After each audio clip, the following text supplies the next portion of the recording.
Shalom, everybody. Thank you for coming. Welcome to the 7th International Corporate Governance Conference of the Raymond Ackerman Family Chair. This year is joined with European Corporate Governance Institute. In our yearly conferences, we try to bring to Israel the best up-to-date research and best scholars in this area so that we can contribute to local academics community interested in corporate governance and learn and listen to you and learn everything you have to offer.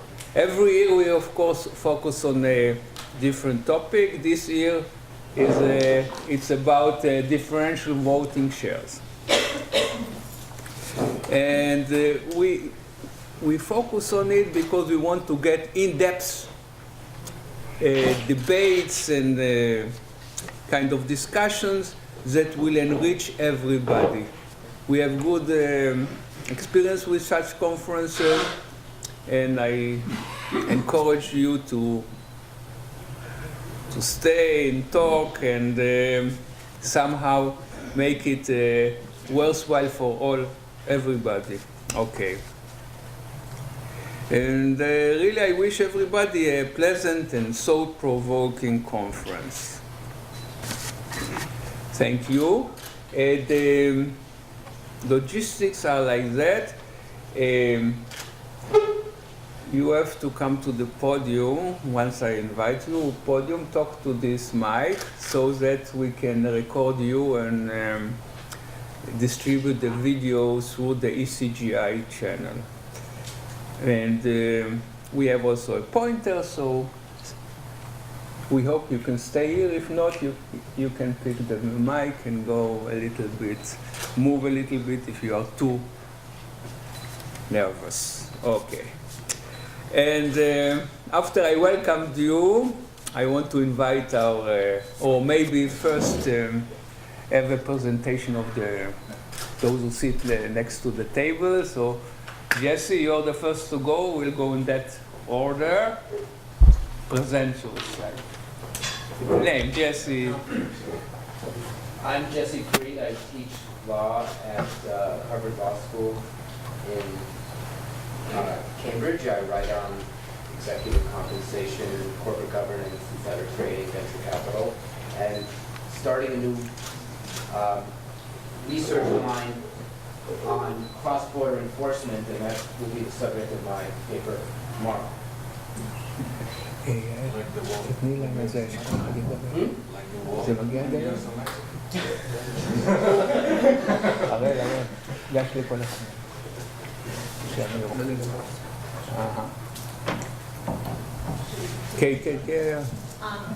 name is Caitlin Hawk. I teach at Northwestern University in Chicago and in law school also. I write about corporate and securities law and cross-listing and venture capital. Ronald Kelly, University of Geneva. Recently moved from Cornell after a few years there. I'm a professor and very interested in corporate governance, and my good friend is author, you can present here this morning. Ernst. So my name is Ernst Mau. I'm from the University of Mannheim. I'm an economist, a financial economist, working on all areas of corporate governance, ranging from executive compensation to insider trading. More recently, we did a lot of work on finance and labor. Suman. My name is Suman Banerjee. Hello. My name is Suman Banerjee. I'm from Stevens Institute of Technology in Hoboken, New Jersey. I do behavioral finance, corporate governance, and also the borderline area of behavioral corporate governance. And here to present a paper on 12-class decapitalization. I'm Amir Lake. I'm a law professor at the Interdisciplinary Center of Herzliya here in Israel. I write on comparative corporate governance, fiduciary law, something like that. Hi, Asaf Andani. I'm a corporate law professor at Bar-Ilan University. I write about a variety of corporate law topics, regulation of controlling shareholders, institutional investors, pension regulation, and so on.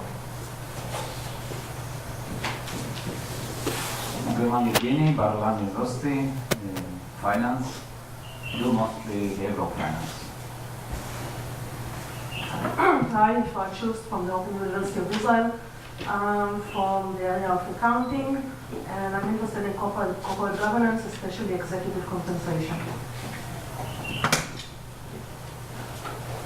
Hi, I'm Manny Aboudi. I'm from Bar-Ilan University, department with Benny, and I'm interested in corporate governance and mostly executive compensation.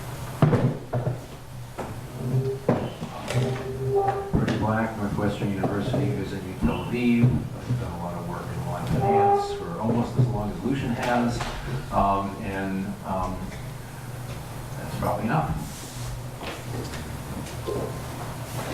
I'm Bar-Ilan, and PhD student here in Bar-Ilan University, with supervision of Professor Lauterbach, and my PhD is about benchmarking practice and CL computation. Jacob Uday from Tel Aviv University. I work mostly on corporate finance, but I'm also interested in corporate governance. Hi, my name is Ruthie Ruse. I'm from the Hebrew University. I'm a PhD student, mostly writing now in accounting, but also interested in corporate governance. Good morning. My name is Chong Man Yu. I'm currently second year postdoc in Tel Aviv University. I worked my PhD thesis on comparative takeover regulation. I'm continuing my project on that topic. Thank you. Lucian Bebchuk, Harvard, interested in corporate governance. Thanks, Bernie, for reminding me that I'm old and I've been doing it for a long time. Marco Beth, I'm at the Sorbonne Brussels School of Economics and Management in Brussels. Probably have a corporate governance chair that was endowed by journalist person. Dorothy Lund at the USC Gold School of Law. I write about corporate governance and institutional investors. Konrad Rapp from the Norwegian School of Economics. I work on corporate governance. Hi, I'm Hans Hashim from Cornell University. I work on governance, labor and finance, and capital investment. Hi, I'm Ting Xu from University of Virginia, Darden School of Business. I mainly work on empirical corporate governance and entrepreneurial finance. Ned Rock from NYU School of Law. I'm a law professor. I work on corporate governance, and these days I seem to write about BlackRock. Hi, I'm Colby Castillo from Tel Aviv University School of Law, focusing on corporate governance and controlling shareholder companies.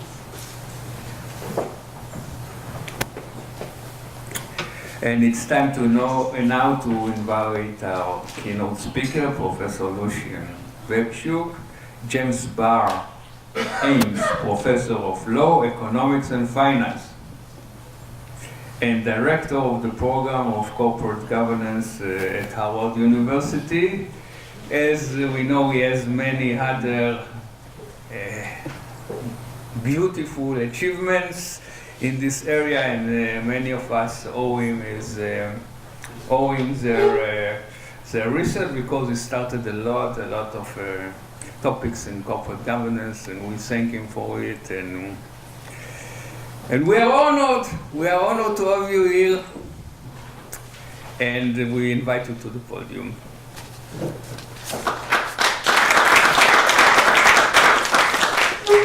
Okay, thanks a lot, Benny, for this very, very kind introduction. I'm delighted to be here. Benny has assembled the globe's leading researchers on dual-class structures. Hopefully, 50 years from now, people will talk about it the way they talk about the physics conferences on quantum mechanics in the 20s, when all the great minds came to argue the subject. So I'll talk about a theory that Kobe Castiel here and I put forward earlier, and that is connected to some of the work that will be featured, some of the current work that will be featured in this conference. For disclosure, I should mention my role. Oh, I have to press this, okay. I should mention my role in serving as an expert witness in the litigation over the Facebook reclassification that contributed to the abandonment of the plan. Okay? Okay. All right.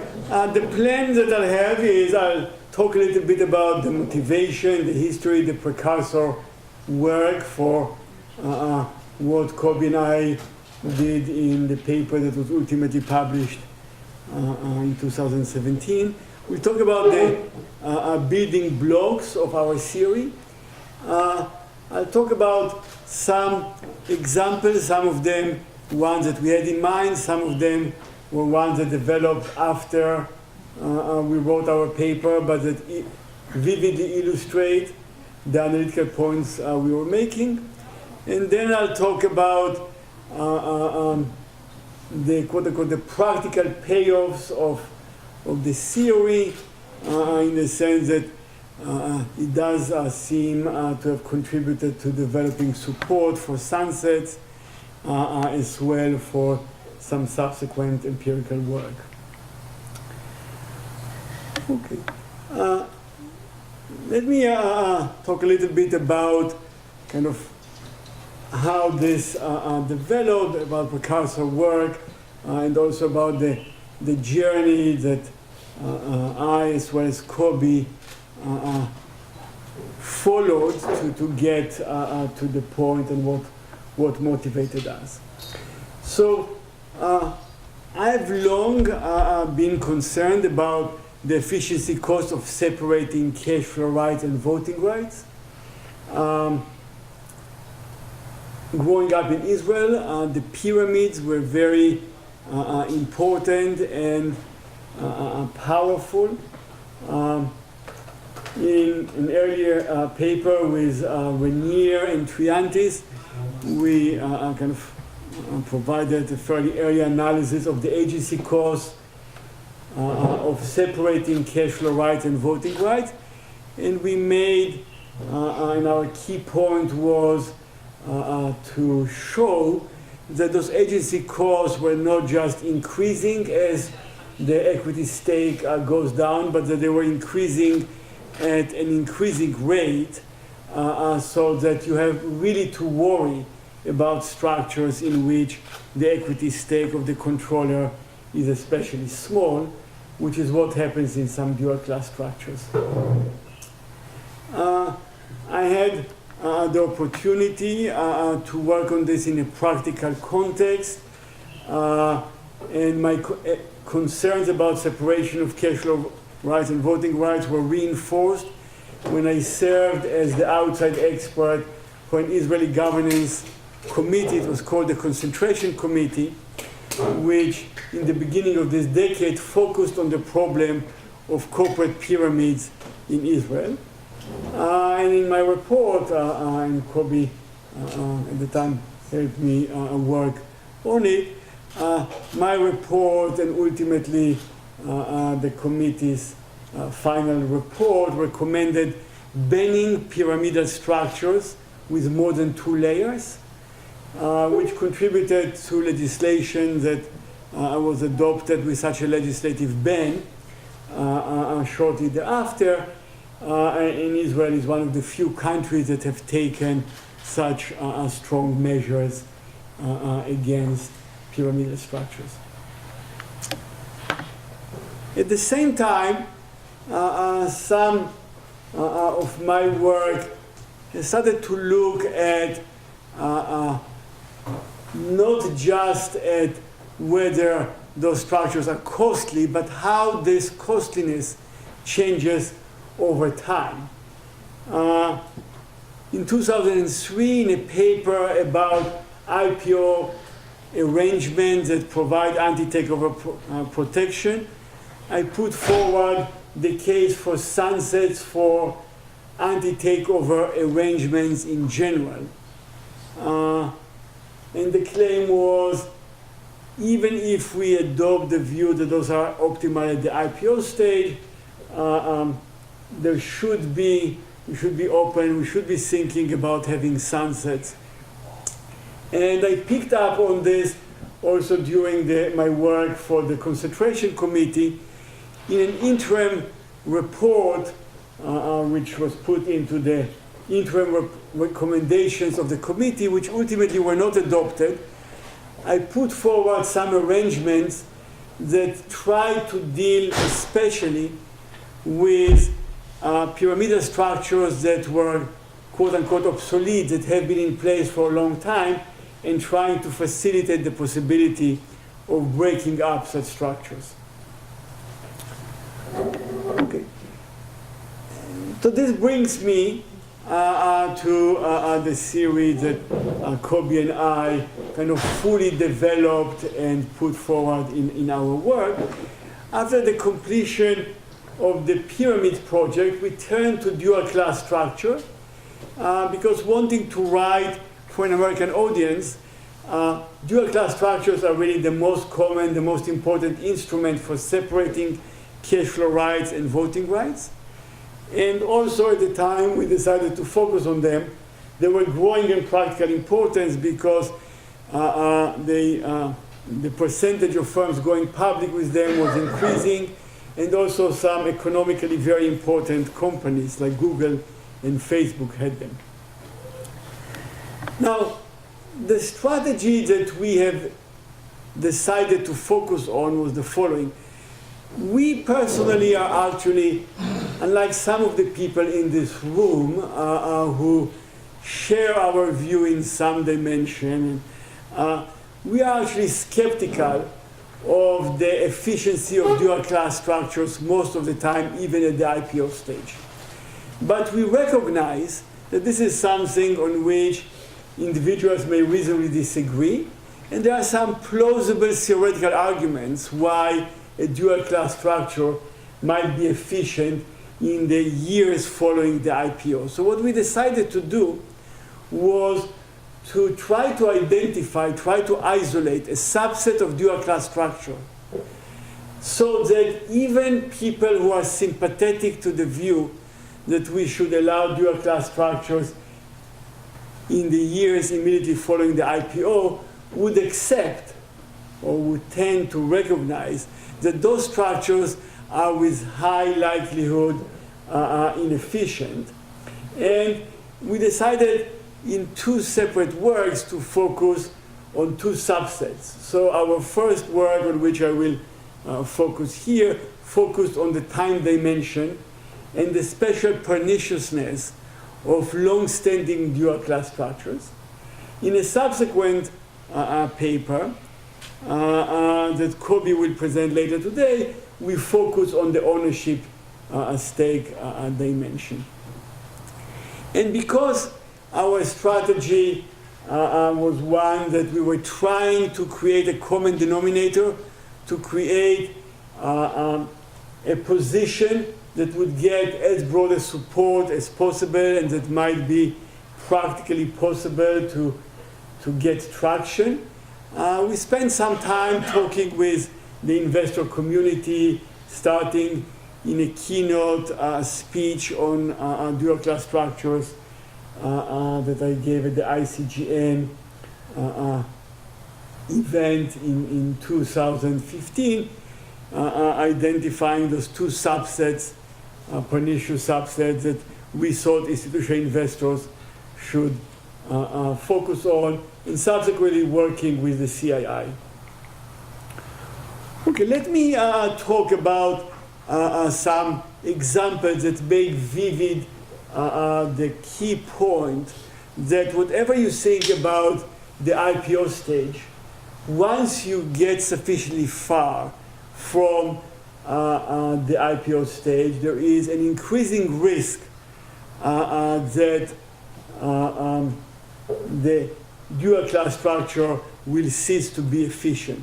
So let's take the Redstone Viacom CBS example. It's an example that we stress in our paper, and we were already stressing in the first version in 2014. because already then there was litigation suggesting that Sumner Redstone couldn't remember his name, the name with which he was born. And events, more recent events, have been just reinforcing how, quote unquote, beautiful this example is for our thesis. So Sumner Redstone was a great businessman, was a great business leader in the media sector in the 90s. Also, by the way, great, he's a lawyer graduate of Harvard Law School, so we shouldn't say anything about his greatness at some point in time. But he's now 94, and there is evidence that he can't talk, can't speak coherently, and let's not go farther in describing his unfortunate situation. Now, even when he passes away, the perils of the situation in which the shareholders are not going to completely disappear, because control is going to pass to a trust. And if you look at the 7 trustees, most of them don't really have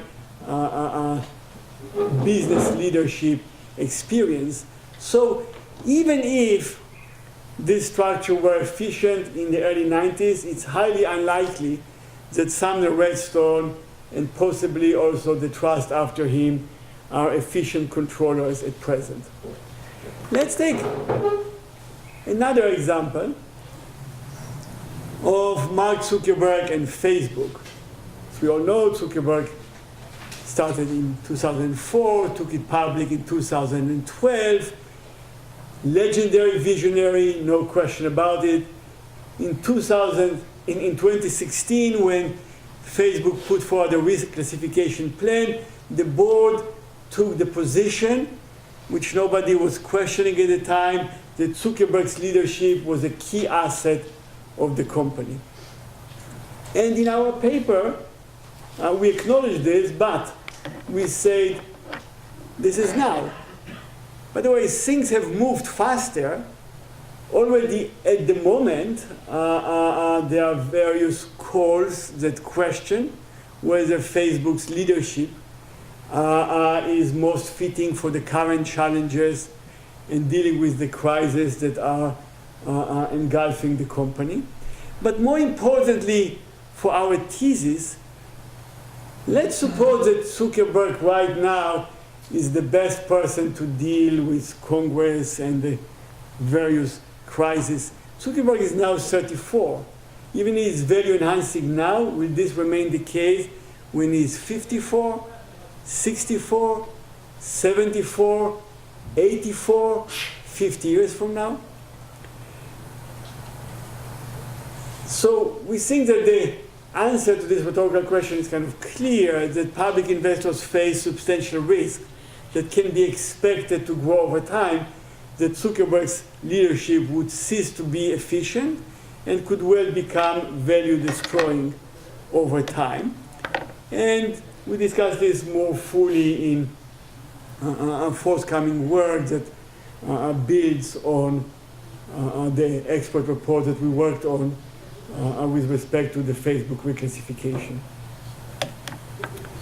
Okay, let me now go to the kind of key theoretical steps that we made in putting forward our argument. So we basically were looking at both the cost and the benefits of dual class structures, which have long been discussed in the literature and are familiar to people who are interested in entrenchment in general. We all know that entrenchment could possibly have positive and negative effect.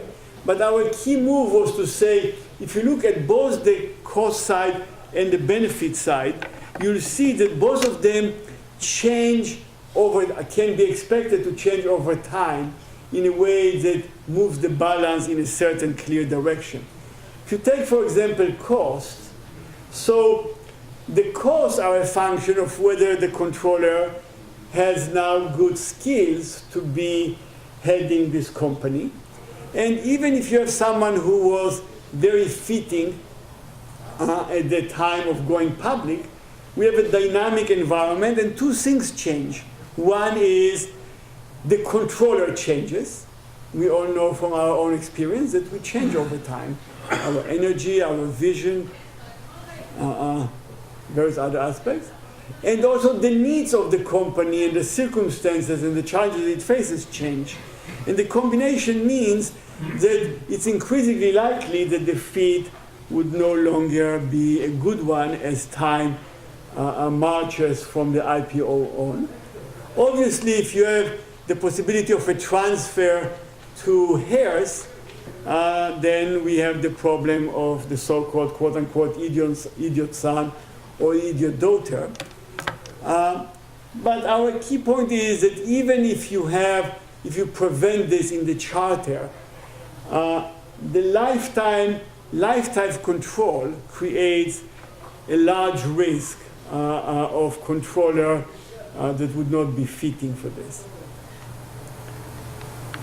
Yahoo is a good example. It didn't have a dual class structure, and therefore it was fortunate in being able to push out the visionary great founder. Massive success in the beginning, but later on, kind of clear failure, and the founder was, for reasons that were widely accepted as sensible, was pushed out.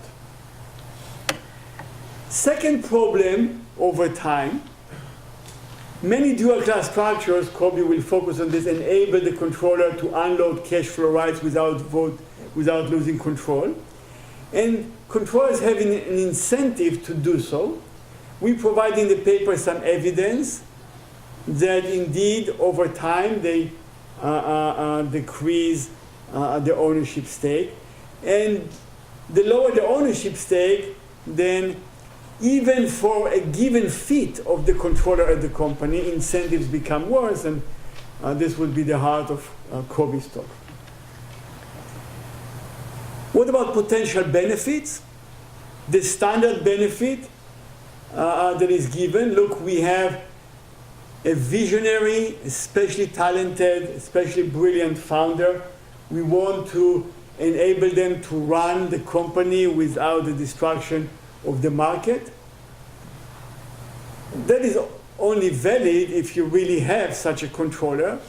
And our point is that this benefit is likely to recede and indeed likely to reverse over time. Long-termism, another argument that is often given why dual class structures are good. You want to insulate the controller, but this makes sense only if the controller is a good choice for heading the company. Insulating Sumner Redstone from market forces and for market criticism, we submit, is not beneficial. It might well be counterproductive. We also explained there, it's also a point that in the case study we wrote about Facebook, it's developed in detail and at length, that for the benefits of long-term leadership and retaining the benefits of a visionary founder, you don't really need entrenchment. Just think about,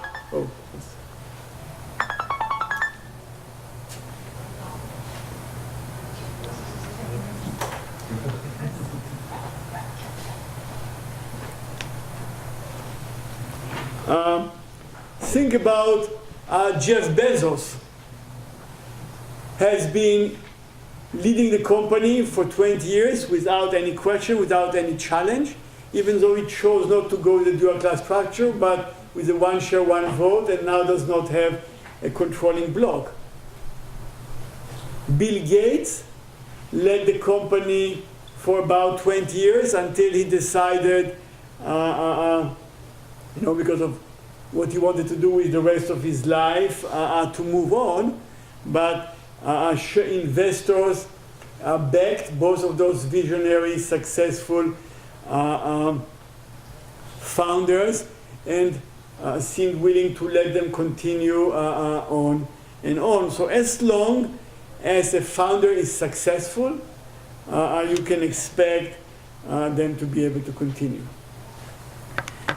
Now, another kind of key analytical move of our theory was to say not only it's the likelihood of the dual class structure becoming inefficient over time is increasing, but also that we need to have a mechanism of dismantling quote-unquote stale, obsolete structures, because we don't have a private ordering, self-correcting mechanism. Some might say, look, if it becomes inefficient, the controller would bring it to an end, either sell the company or unify the structure by changing the charter. And what we show in our work is that controllers have very powerful incentives not to do so within a very wide range of circumstances, even if it would be efficient to bring the structure to an end. So think about about the model that we use in our paper. You have a controller with a fraction alpha of the company's equity capital, gets B as private benefits of control. If you sell the company or you unify, you would increase the value by delta V over the current value of V. The controller calculus would be to compare what the controller now has, which is alpha V plus the private benefit B. And if you assume that, rightly so, that the sale or the unification would bring to an end the private benefits of control, you would compare it to alpha multiplied by V plus delta V, which means that the controller would be willing to, would not go forward with an efficient transaction as long as delta V, the potential benefit, is less than the private benefits of control that they would be giving up, B, divided by alpha. And that means that the smaller is alpha, the larger is the resulting distortion. Just to get a sense of the magnitude, think about a controller with a 10% stake, company with a $1 billion value, private benefits of control of 5%, a number that is order of magnitude to what we have in the literature, 50 million. In this case, the controller would prefer to retain the dual class structure and not bring it to an end, as long as the potential efficiency gains are less than 500 million. So even if the slack is up to 50% in this example, the controller would prefer to give up a potential increase of 50% in value for the aggregate body of investors and not bring control to an end. Let me skip this, as I see I'm proceeding too slowly. That led us to, in terms of practical recommendation, to put forward a recommendation for sunset clauses. We were suggesting something on the order of 10 years after the IPO. Benny and his co-authors, they have a number of 7, deriving it from their empirical findings. We are obviously working kind of on a judgment and looking for round numbers. And for us, 10, and you were saying in the paper, 10 to 15 years seemed to us as something that should be fully acceptable to supporters of dual class structures, because it would get them the insulation for a very big, very long period after the IPO, but would get rid of the very long tail that creates those risks of inefficiency. And then we had this extra element that trying to address this problem, that what happens if somehow this structure continues to be efficient, so you can extend it for fixed periods of time, let's say each time by another 10 years, with a vote of approval by the public investors. Could you have, we discussed alternative designs of sunsets, and we explained why we do not favor them. One is, and you see it, we have in our paper, we document the types of sunsets that you have. There were a minority at the time we wrote, but some of them existed. Most of them were triggered by death or retirement. We think it goes in the right direction, but it's too little, because basically if you look at the evidence, many of the founders are decades away from retirement, and we wish them long life, so probably decades away from death. And being stuck in a long-standing dual structure for decades might well be too late. There is another, Kobe will talk about it in the paper he presents, there is another thing that, another sunset that is becoming common, where it's triggered on ownership.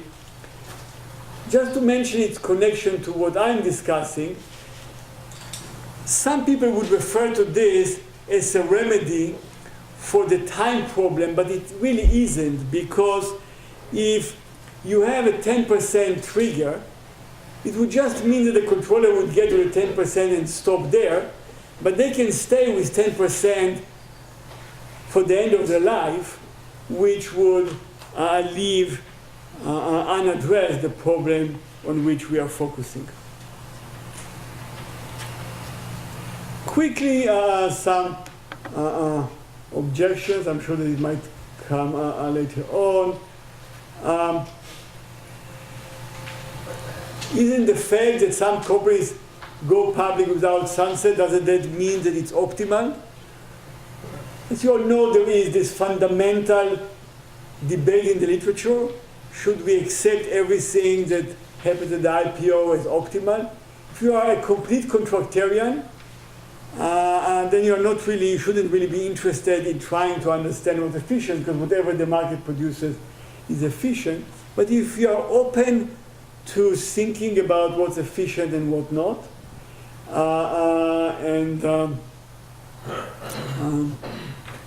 then what our paper suggests is, here is something that policymakers and investors should think about. And we hope in subsequent work to describe the arguments for mandatory intervention in kind of a full developed fashion. In the interest of time, let me skip. There's another objection that entrepreneurs will avoid taking their companies public.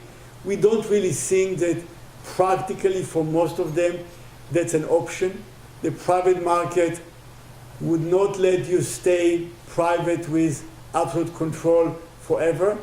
Right now there is private financing only because people expect that you'll go public, and then they'll be able to exit and make a good return. There is now a current work that suggests that kind of responds to our paper and says, look, we are worried that the extension option isn't really real, because shareholders are just going to vote blindly against this because their guidelines are against dual class structures. We don't think that's a big problem. If anything, that's connected to what I'll discuss tomorrow. We think institutional investors, if anything, are excessively differential to what boards suggest, and therefore we think that the risk that they would vote against the insiders when it's against their own interest is not large. And then there are also examples of shareholders. There is a well-known case in Canada where shareholders actually extended the dual class structure with the sunset when there was good meritorious reasons for doing so. A little bit about the things that followed, where we are pleased that our work seemed to contribute to subsequent development. The CII, the Council of Institutional Investors, for full disclosure, I worked and interacted with them on their petition, and kind of relying on our work, they submitted a petition to the stock exchange to mandate sunset as a condition for listing both NASDAQ and the New York Stock Exchange. We'll see what happens with that. BlackRock, and also an organization that brings together both leading issuers and leading investors, both expressed support for subsets very recently. Commissioner Rob Jackson made a speech supporting sunsets. And then lastly, I'll talk about the empirical work that is actually going to be presented here. So it's great that we'll be discussing it when those papers are going to be presented, and we are delighted that people indeed tested those hypotheses that we put forward. So in our paper, we said here are our normative recommendations, but here there are also clear, testable, we have a section on empirical predictions, and we say here are two clearly testable predictions that we hope empirical work will investigate. The first hypothesis was that controlling for relevant characteristics, you would expect the performance, the valuations, and also agency costs to become, performance and valuation to decline, agency costs to become more severe as the time from the IPO passes. And subsequently, there are actually 4 empirical investigations, some more comprehensive, some less, that tested this and found results that are consistent with this. The paper by Benny and his co-authors, Kramer, Lauterbach, and Fausten. The paper by Kim and Michaeli, both of them I won't describe because they're here. Both of them look at performance broadly defined. There is a paper by Baran, Frost, and Via. They look just at one dimension, which is they focus on the innovation dimension. Again, they find something consistent with our hypothesis that even on this dimension that people stress when they talk about dual class structures, they find a decline in performance along this dimension starting in the 6 to 10 year window out of the IPO. And Commissioner Jackson did, his comparison was somewhat different. He was comparing firms with and without subsets, with and without sunset as a way of testing this declining performance hypothesis. The second hypothesis thus far has been tested only in one subsequent empirical paper, but results were fully consistent.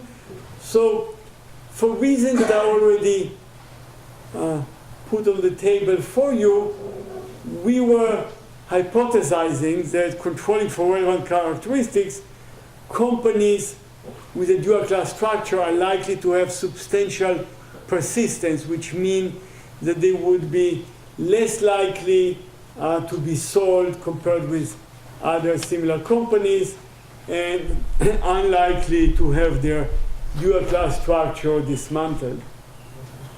In the Kramer, Lauterbach, and Fauste paper finds results that confirm this hypothesis.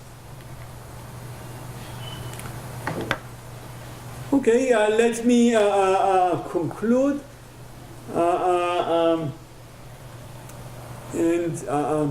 kind of state or our view is that this theory that we put forward has good, plausible theoretical foundations. It didn't when we put it forward, but it now has solid empirical support, which is delightful. And it seems to have a growing support both from investors and policy makers. And we hope that it will continue to provide a useful framework for policymakers and investors, but also for researchers like the ones assembled in this room. So thanks, and I look forward to your comments and questions.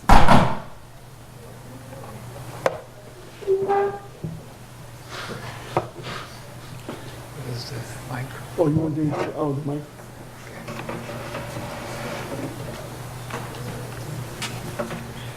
Any questions? Any questions from the audience? Questions from the audience? Okay, Charlie.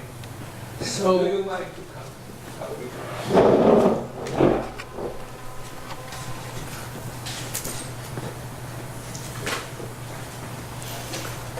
So the question I would have is, what if the goal is not firm level efficiency, right? What if I'm a controller and I say, look, I want to run my company honestly, even if I could make more money by cheating, and I want to do it for the rest of my life, and I don't care if share value goes up or down, because that's just who I am and how I want to behave. And I want you to buy shares in my company knowing that I'm never going to give up control, and it's inefficient, and I'll get less value for my shares, Sure. but I don't care, I'm rich enough anyway. Sure. It's efficient in the, we'll discuss this in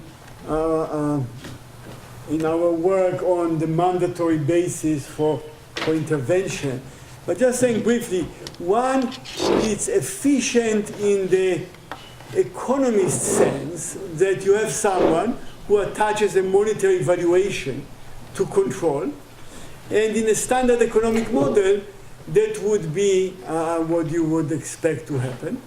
But if what our choice, we're trying to do is to focus from a policy perspective on what's efficient, the only question that remains is, would the controllers, let's suppose if we don't have a dual class structure, would the controller be able to cultivate this strong preference in a different way? Some people say, look, they'll just continue to be unicorns forever. They'll just remain in the private sector forever. Our judgment, and we'll discuss it in our work, is that that's not, we discussed a little bit in the 2017 paper, that's not really an option. If you look at the unicorns that have been receiving a lot of attention, there is no pool of private money that would give Uber money to say, you can control the company indefinitely if you stay private. They give them money because they are hoping they'll go public, and when they go public, they'll cash. So if they go public, and the only option to go public is to go public with sunsets, we believe that that's what likely will happen. Just I just want to re-ask Bernie's question, because I don't think you directly responded. Suppose that you have people taking Google public, and they decide that they want to control Google for the rest of their lives because they want the ability to do moonshot projects and do all sorts of crazy things that may have negative net present value to investors just because that's what they want to do. And everybody understands that. And so at the IPO, people discount the shares by 20% relative to what they would pay under the Bebchuk-Castiel sunset arrangement or something else. And these people on the margin are happy to trade off dollars for psychic pleasure. And if you were to restrict that arrangement, you would actually reduce utility, right? No, I fully understand. This is basically the standard contractarian argument. So there's a contractarian argument, you're making it in this example, but you can say it about anything. You can say, look, somebody goes public and says, I want to be able to do insider trading. If somebody goes public and says, I want to be able to have staggered boards for 7 years, whatever happens, the market is smart, those are adults buying shares. Jensen Meckling says it's optimal. Now, we already had this debate, and some of the people here are old enough, Bernie and I, we were there, about there are some grounds. We know that legal rules do impose some mandatory constraints. Insider trading is one. Even Delaware law has various things that you cannot do. You cannot have a company with a staggered board for 5 years. You cannot have a company without an annual meeting. Now, there are standard reasons in the literature which not everybody accepts for why you should have mandatory rules. And what we are going to explain is that those reasons have especially good force in this context. Anyone who is interested, so describing those reasons, there is, somebody might want to look, this literature goes back to the 1990 Columbia Law Review Symposium.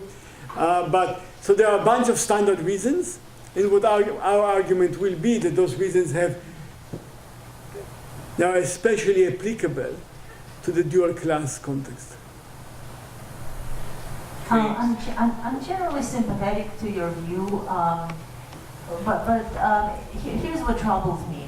I'm trying to understand whether there is a principled limit to the kind of restrictions you want to impose on people deciding to control enterprises, right? So I saw your example with a very old man and who really shouldn't be running a company, but somehow he does. And I understand the issue. He can run the company, but when it's 90% of the money comes from others, I have a problem with it.